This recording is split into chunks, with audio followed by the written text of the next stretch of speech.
Mr. Forman, can I light this off in your house? Sure.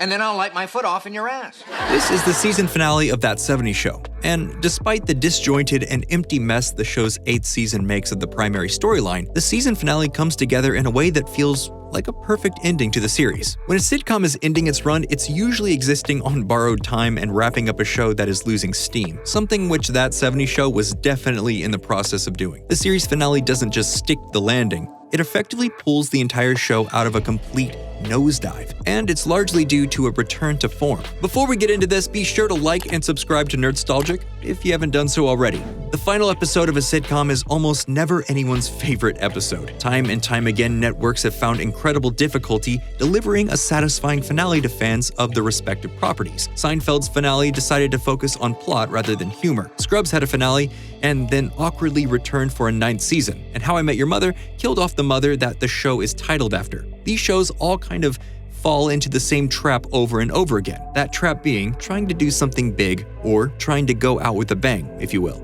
That's a shame. Sitcoms are often a reflection of daily life. That's what makes them resonate so much with us, and that's what makes them so successful in the long term. They remind us who we are, the importance of our relationship to the world around us, and the friends we've made within it. When a finale takes all of that and throws it into the garbage for the sake of creating a largely unbelievable and exaggerated final episode, we don't go along for the ride. We actually disconnect entirely. This is what makes the finale of That 70's Show so impactful. It never goes for some ridiculously huge moment. Instead, That 70's Show reunites its cast for one final episode for the show to do what the show does best, telling small, personal stories through the eyes of well-thought-out characters, while leaning heavily into nostalgia to connect us to the story and drive the narrative.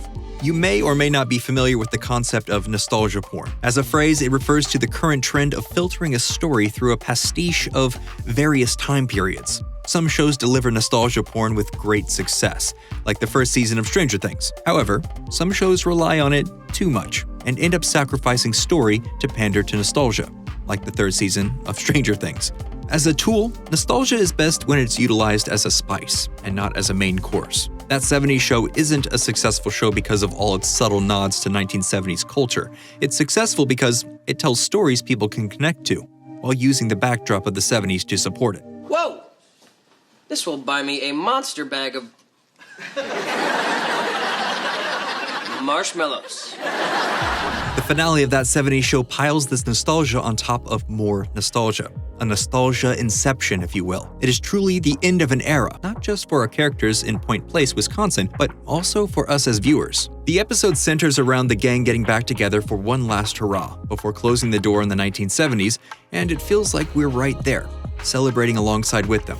New Year's Eve is the perfect setting because it's a time where we can put our differences aside and celebrate a universally appealing concept. This is also true for both the characters in That 70's Show and the audience, as the 8th season leading up to this point had left viewers confused and, well, a little upset. At the end of That 70's Show's 7th season, the show suffered a major setback with the departure of Topher Grace's character, Eric Forman. In television, characters get written off with incredible frequency, but less frequent is the removal or replacement of a show's primary lead role. When it does happen, the show usually ends up becoming a shell of its former self, while desperately trying to fill a massive void left by these departures. Fans might have been disappointed that Ashton Kutcher reduced his role as Michael to just a few episodes throughout season 8, but removing Eric Forman from That 70's Show entirely was a 5-finger death punch into the heart of the series. And the show's 8th season was the final steps it was taking before completely collapsing.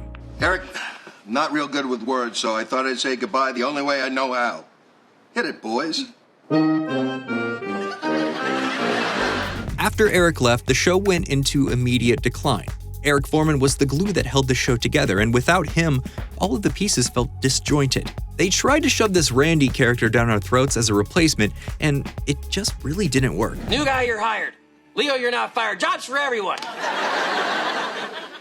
Well, that was hard, but it had to be done. We covered this in a previous video, and we placed the link in the description. The point is, That 70's Show was in trouble. When it got announced that Topher Grace would be returning for the finale of That 70's Show, fans were given a glimmer of hope that the show might be able to somehow clean up the mess that it had made and deliver appropriate closure. And despite many of them being turned off by the introduction of Randy, audiences tuned in to see the series off in whatever capacity that ended up being. On the last day of the 70s, Thinking back, it's like one big blur. You're welcome. That 70's show's finale starts off in the absolute most perfect place for that 70's show to end, which is on the final day of 1979. This turn-of-the-decade setting is satisfying to us right from the get-go, as it kind of fills in the blank that we'd been filling in our heads for so long, in that the series would inevitably end when the 1970s ended. We immediately jump into the exact thing the series had lost for an entire season: our characters just hanging out in their natural states. It's not trying to force anything to work, it's not trying to manufacture relationship drama or anything like that, it's just our favorite characters reflecting on the last decade and preparing to move on with their lives. Why are we wasting our time talking about this? Donna's leaving town, it's the end of the decade. We should be doing something awesome, man. Something we have never done before. Or this. There's something about nostalgia that makes us really forgiving about the past. We look back on things as being maybe a little better than they actually were, and sometimes we even get a little protective over the idea of that pristine nostalgia being tarnished in any way. This is true in life, and it translates directly into our viewing of this finale. There's this great moment at the top of this finale, let's call it Red Forman's foot in the ass soliloquy. How'd you like to own a little bit of my foot in your ass? How about I drive my foot into this thing called your ass? Delivering this at the top of the show makes us laugh right away, which loosens us up for the remainder of the episode. This also serves a powerful second function by pulling on our sense of nostalgia and wistfully connecting us to a better time. This brief trip down memory lane primes the pump for a really enjoyable experience. The episode also backtracks on some of the more forced elements of the 8th season. First of all, that Randy character is only in this episode for about 5 seconds.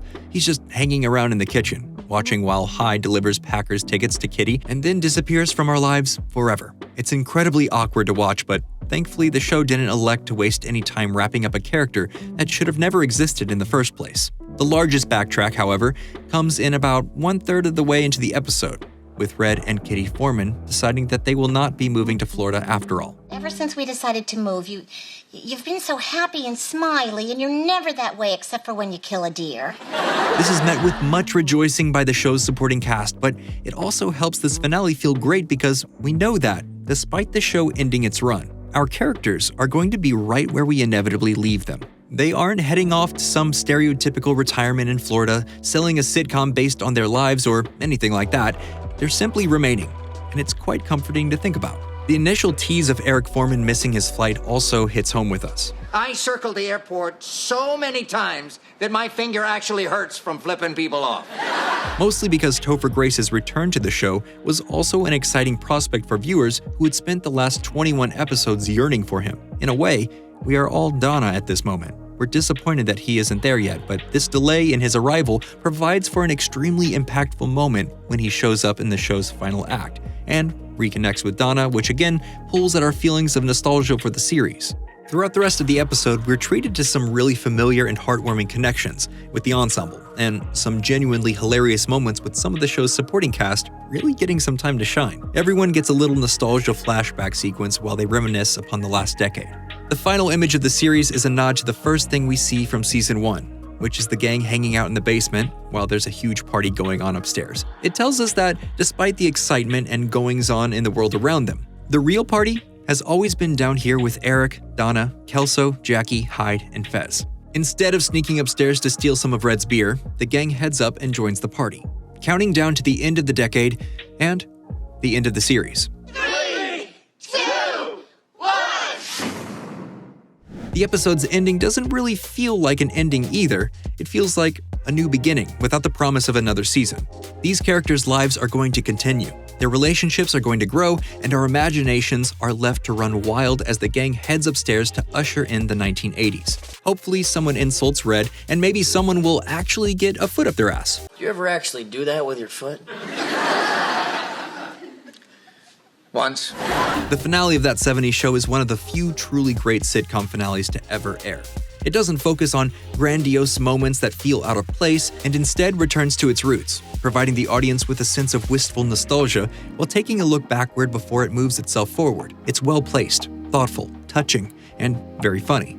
Exactly the way any great episode of that 70's show would be. The finale brings us a little bit of closure without causing us any grief or hardship, and leaves us wanting more. That's it for this week's episode. Be sure to let us know what you think in the comments section below. If you want to stick around, there are a couple of links in the player window. Feel free to click on those. And hey, thanks for watching Nerdstalgic.